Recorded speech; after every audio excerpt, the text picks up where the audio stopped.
bad people never think they're bad. They just occasionally make bad life choices which they kind of, you know, suppose justify it. But their general day-to-day stuff, they don't wear a kind of black hat and a cape and go around kind of laughing maniacally. And they're not obviously evil, except for maybe Jimmy Savile, you know.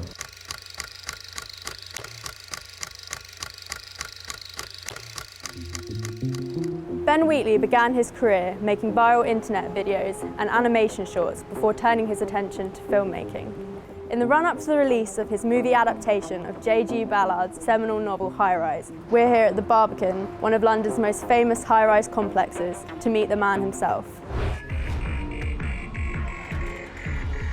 I heard that the Barbican was voted London's ugliest building. What? When? I think it was about 10 years ago. Yeah, well, no, God, I wouldn't say that. There's plenty of other horrible buildings that have been built since this has been built, I think. I like it, it's like a castle, isn't it? For Ballard, I think he kind of saw the high-rise tower as almost like a character. Is that something that you were thinking of when you were planning for the film? Yeah, I mean, I think that the tower is a character within it, but also, yeah, just in design terms, we wanted it to impinge on the people.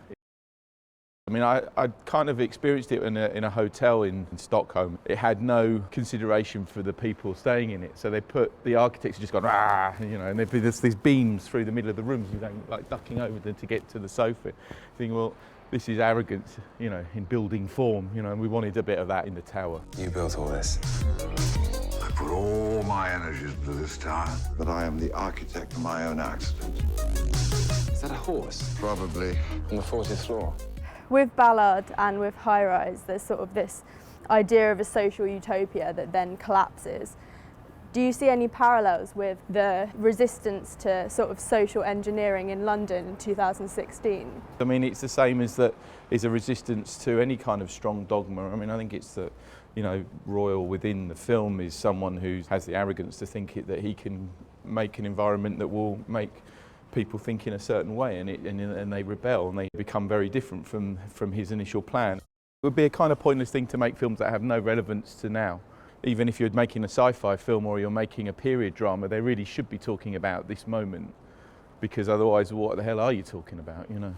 That's one of the things that attracted me to the book. I mean, I read it when I was a kid, but then when I reread it, stuff jumps off the page, like the fact that everyone in the building is filming each other all the time and projecting it. You know, the walls of the building end up like YouTube, effectively. But it's no surprise that Ballard is, you know, predicting all this stuff way ahead of time, and that was his gig, you know. The heritage of dystopian narratives is quite a British thing. Was the film Brazil much of an influence? I think Brazil is an influence to me across all the movies I made, and it's one of the movies that made me want to make cinema in the first place. I remember seeing the trailers for it when I was at school. I mean, I was probably about 13 or something, and just thinking, I need to see this movie. And I remember buying every magazine about it, and I've got Brazil on every format that it's ever come out on, and kind of obsessively buy it. It's one of those movies. It's the same with Blade Runner as well. So I try not to be that kind of postmodern filmmaker that kind of looks at stuff and then recreates it, but inevitably these things come up.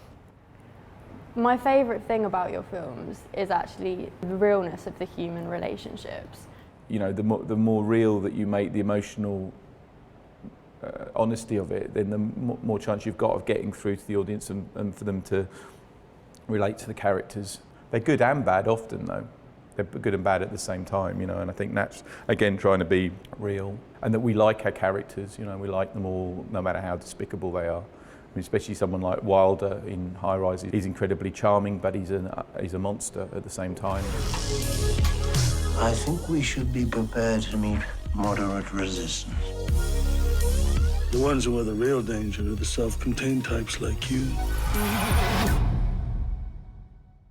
Perhaps you're right.